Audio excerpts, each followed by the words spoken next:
So as Liz said, the Behavioural Insights team has been working with Citizens Advice in this area of behavioural insights, and we have a speaker now from Citizens Advice who will give us more information about how they've been using this technique. So please will you welcome Matthew Upton, Head of the Consumer Team at Citizens Advice. Thank you, Roger. As Roger said, I'm Matthew Upton. I'm the Head of Policy for Consumer and Public Services at Citizens Advice. Apologies if I'm slightly incoherent through part of this. I managed 60 seconds up on the rotating deck before I had to run down as quickly as I can. So I feel a bit better now, but that's probably the most pathetic admission I've ever had to make in my life. But there you go. So as Roger said, I'm not going to sort of talk about actually some of the individual biases as such, but more about why we think some of this stuff is important from a citizens' advice perspective. This is a slide that I always sort of rock up whenever we come and talk about anything, which is where Citizens Advice started, born out of the outbreak of World War II, 77 years ago. And I think everyone is pretty familiar with that role that Citizens Advice is so well known for, just providing advice to anyone on anything from benefits to debt, whatever it may be, when they're in need. Our consumer policy role has always been there to the extent that there is such an integral link between consumer policy and social policy, such as when someone comes in with a spiralling energy debt or a mobile phone debt, whatever it is, it's usually accompanied by other problems in their life as well, and we're able to see how those things fit together. But more and more we've taken on a statutory role in consumer policy more recently with running the consumer service helpline and also our policy and advocacy roles in energy, post and sort of cross-cutting consumer. Now what that all adds together to see is that we get over 1 million queries through our consumer service about consumer issues. I think we get about 15 million unique hits on our website specifically about consumer issues as well. So we get a really sort of broad understanding of some of the issues that people face. And we wanted to try and quantify that more recently to see how big is that detriment from some of the consumer issues that we see. And we published a report a month or two ago, which put a figure on it, £23 billion a year. And that's just the known detriment, sort of tip of the iceberg, as it were, about £500 per consumer each year. Doesn't include all the other detriment that we know from scams that go uncovered or the structural detriment from the inability that people have to switch energy provider or whatever it may be.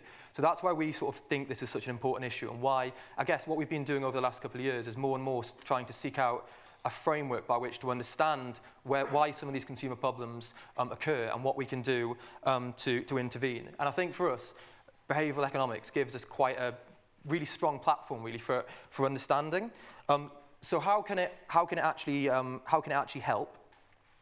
I think this is something that Liz talked about, this idea of rational actors versus human beings. And I think where it's really helpful for us is that it sort of brings together behavioural insight sort of brings together I guess what we know at a grassroots level from all the people we see and all the problems we know they've experienced with a sort of intellectual underpinning, whereby it gives rise to why, for example, when someone's coming in, what seems like unbelievably common sense things to our advisors and our volunteers, like when someone's coming in with 50 pages of letters of debts from energy companies, mobile phone companies, water company, whatever it may be, sorts them out, you start to then, why our advisors would intrinsically understand why sort of piling information onto bills, telling people how to switch or whatever it may be, is not going to help some of those people if it's not done in the right way, when they're already overwhelmed, struggling with life, to coin a very popular phrase at the moment, just struggling to get by, and all the other sort of issues that they face.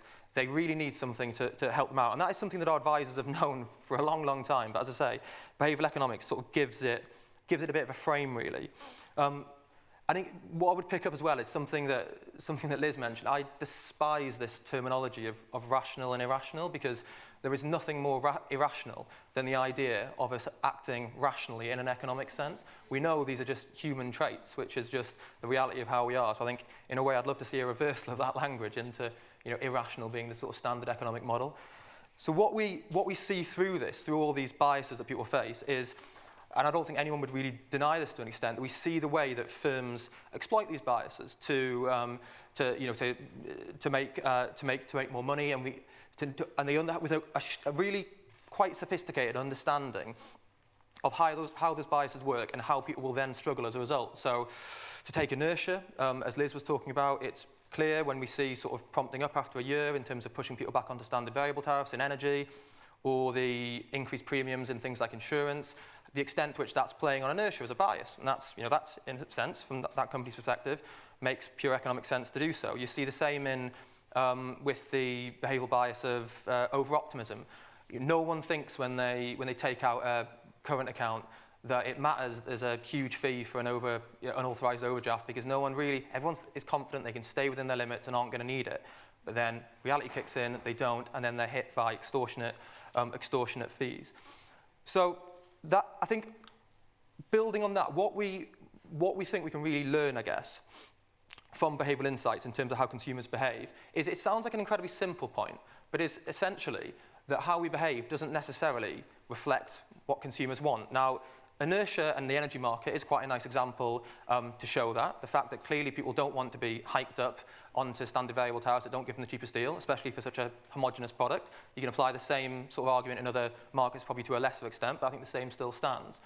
But what we've been thinking a lot about recently is the extent to which, on the one hand, we can talk about inertia, how people struggle with that bias and struggle to make the attempts to switch. But one of my real problems with that as a frame is the extent to which it just naturally leads you down a path that it's consumers who have to change their behaviour. It's consumers that have to be prompted out and kicked out of that inertia.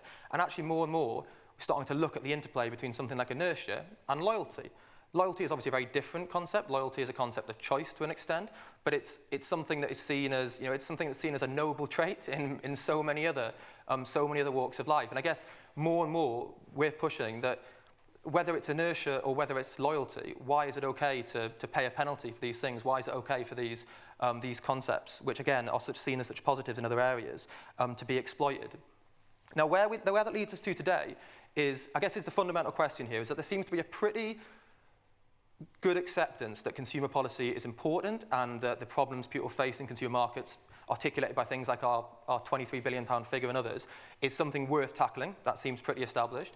Even actually a lot of the stuff we're talking about in terms of behavioural insights, I think seems pretty established, that people accept that people need help in certain cases to overcome their biases or to mitigate against those biases. The interesting debate now, clearly, which is the one that everyone's more interested in, is to what extent, how fair game is it to, how far should we go in aiming to mitigate those biases? Now, what's been really interesting watching over the last few months is the extent to which government policy seems to be shifting.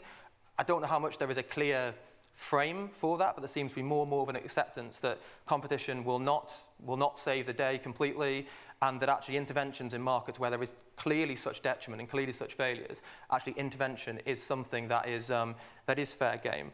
Now, I think that is a debate that we're looking at very carefully at the moment, and I think where we're probably at is, we think there's a huge amount to be gained from behavioural insights in understanding where people suffer. And I think that smarter regulation that tries to overcome through smart nudges, through giving people the sort of right, timely information to help them make better decisions in those markets is right. And that is something we very much support, and we've been doing a lot of research into where those interventions are appropriate. But more and more, actually, I think we are coming to a probably unsurprising conclusion that stronger interventions in markets, which may be about, for example, in the energy market, when people just aren't switching, all these tactics have been tried for years and years. We've tried to nudge them out of that inertia, but actually you're still looking 6, 7, 8, 9, 10, 20 years down the line, and they're still, for example, they don't really accept that the energy market's changed, and they want to be with British Gas because they always have been, that actually it's not fair game to continue hiking up those prices, and actually stronger intervention to force or help those people on to better tariffs is actually the sorts of solutions that we should be looking at in consumer markets. So I think we're very much looking at a sort of balance between those softer nudges, and I think where stronger intervention is called for. And that was all I was going to say, and I think I finished a minute to time.